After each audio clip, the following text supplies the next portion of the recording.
साधारण 3 दिवसापूर्वीच मी एक video post केला होता की बीएसटी प्रशासनाने आत्मचिंतन करायला हवं. नमस्कार, ड्रायव्हित भावमध्ये आपल्या सर्वांचं स्वागत आहे. प्लाझा येथे 3 दिवसापूर्वी एका बीएसटी बसचा अपघात झाला. त्या बीएसटी बसचा जो चालक आहे त्याचं असं म्हणणं होतं की गाडीचे ब्रेक फेल झाले आणि त्याच्यामुळे अपघात झाला आणि त्या अपघातामध्ये एका व्यक्तीचा मृत्यू ओढवला. पण ज्या वेळेला ती बस अपघातग्रस्त झालेली ती बस ताडदेव आरटीओला घेऊन गेल्यानंतर तिथं 4 लोकांची कमिटी बसल्यानंतर आरटीओची आणि त्या बसचं निरीक्षण केल्यानंतर असं बघितलं की त्या बसचे जे ब्रेक होते हे उत्तम प्रकारे आणि सुस्थितीत होते आणि त्यांनी सर्व ठपका हा वाहन चालकावर ठेवला. जी अपघातग्रस्त बस होती त्या वाहन चालकावर, आणि तिथं असं नमूद केलं की चालकाचा हा निष्काळजीपणा ठरला गाडी चालवताना आणि त्याच्यामुळं गाडीचं संतुलन बिघडलं आणि तो अपघात झाला. दुसरी गोष्ट, ब्रेक दाबायच्या ऐवजी त्या चालकाने एक्सिलेटर दाबला, त्याच्यामुळं अपघात झाला.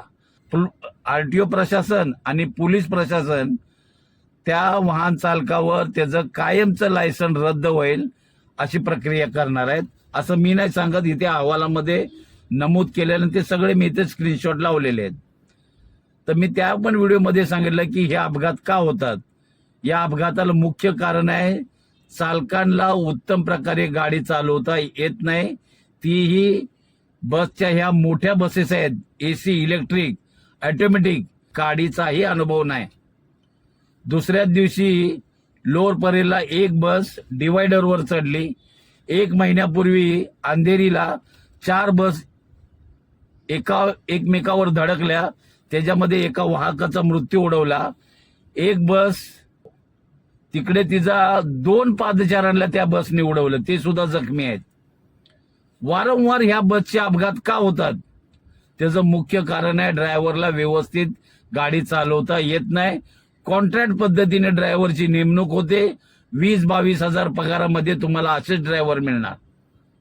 साधारण 41 वर्षापूर्वी, 35 वर्षापूर्वी ज्यावेळेला बीएसटी प्रशासन आणि एसटी महामंडळामध्ये ड्रायव्हरची नेमणूक व्हायची त्यावेळेला ते चालक वर्ग जो असायचा तो कुठेतरी खलाशाचं काम करायचे. तो अनुभव, खलाशाचा अनुभव जो गाठीला असायचा त्याच्यामुळं त्याला गाडी उत्तम प्रकारे चालवता यायची, ही बीएसटीची बस. कारण तो अनुभव असायचा खलाशाचा. आणि त्यावेळेला बीएसटी प्रशासनाच्या प्रत्येक बसवर पुढे स्क्रीन एक लिहिलेली असायची, आजचा दिवस हा आमचा 0 अपघाताचा.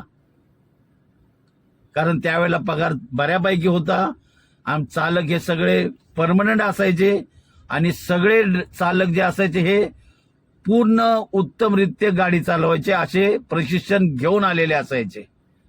त्याच्यामुळं त्यावेळेला अपघाताची मालिका ही कमी असायची. पण आता हप्त्याचे 7 दिवस तर 7 दिवस ही मालिका कुठे ना कुठे चालूच आहे. कुठे बस जळते, कुठल्या डेपोत बसला आग लागते, कुठल्या रोडवर बस कुणाला उडवून जाते, हे कायम ठरलेलं आहे. त्याचं मुख्य कारण चालकांना गाडी चालवता येत नाही.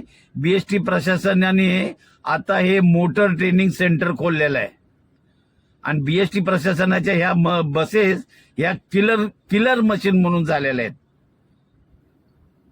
तुम्हाला काय वाटतं ह्या व्हिडिओबद्दल नक्की कमेंटमध्ये सांगा.